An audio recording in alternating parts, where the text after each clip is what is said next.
Guys, please मेरे channel को subscribe, like और शेयर करें क्योंकि ये सब मुफ्त है। मेरा दुपट्टा आज तक किसी हीरो की घड़ी में नहीं अटका, ना किसी को देखकर दिमाग में वायलिन बजते हैं। मेरी तो हमेशा उंगली दरवाजे में आ गई, साइड टूटी में लगा, कोहनी टेबल से लगी और खुद पे चाय गिर गई। मेरे वालिदैन से ज़्यादा मेरी शादी की फ़िक्र फुप्पो, मामू, हाला की सास, अब्बू के दोस्त की बीवी, पड़ोसन की हाला सास, सफाई वाली और गली के नुक्कड़ पर खंबे के साथ वाली दुकान वाले को है। हमारी भी क्या ज़िंदगी है। पैदा हुए तो ज़लज़ला आया, प्राइमरी में गए तो सैलाब आया, मैट्रिक में गए तो कोरोना आया। मुझे तो लगता है शादी का वक्त आएगा तो कहीं दजाल ही ना आ जाए।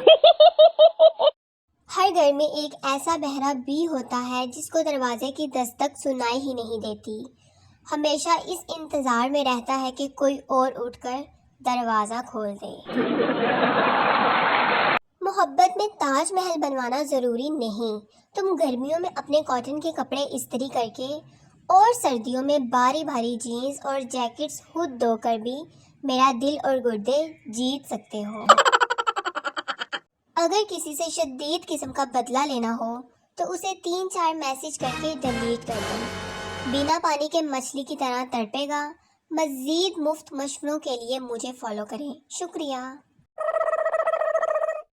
आजकल जिस उम्र में लड़के और लड़कियों ने दिल टूटने वाले स्टेटस लगाए होते हैं, इस उम्र में हम इस कश्मकश में मुब्तला थे कि साइंस रखें या आर्ट्स।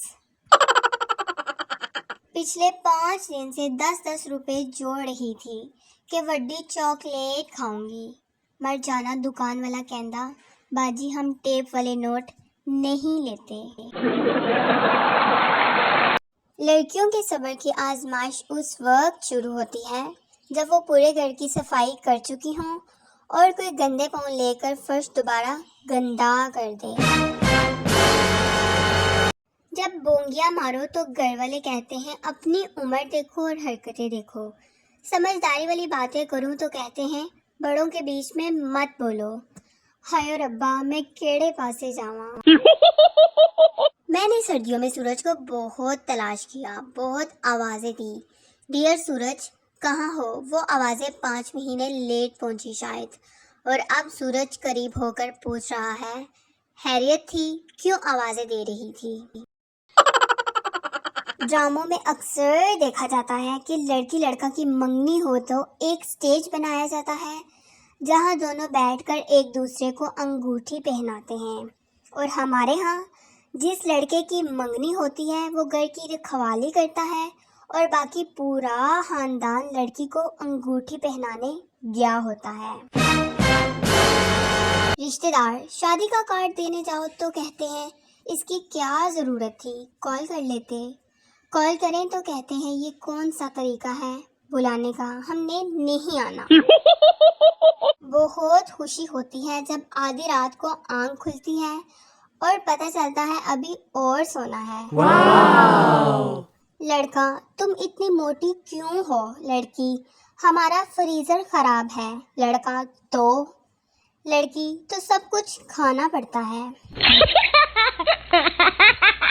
मेरे घर वालों का नया इंकशाफ है कि बिजली का बिल मेरे बार बार फ़ोन चार्ज करने की वजह से आता है। पता है इश्क कैसे शुरू होता है। आइन से नालायको, हद ही हो गई। अगर तुमने ये काम नहीं किया तो तुम्हारा बचपन बहुत बोरिंग गुजरा है। बचपन से मेरा सपना था जिंदगी में कोई ऐसा मिले जिसे पाकर सब कुछ भूल जाऊं, और फिर एक दिन मुझे मोबाइल मिल गया। सारे मज़े एक तरफ और इस चूल्हे के मज़े एक तरफ। और फिर मैं सब्र की उंगली थाम कर इतना चली कि सब्र रुक के बोला, बहन मेरा घर आ गया, आगे तू अकेली चली जा। ये प्यार, मोहब्बत और शादी नहीं आसान, बस इतना समझ लीजिए ایک عدد شوہر اور ڈھیر سارے بچوں کو سنبھالنا پڑتا ہے۔ مبارک دو مجھے، میری بات پکی ہو گئی ہے گھر والوں سے کہ اب میں صرف رات کے برتن دھوں گی۔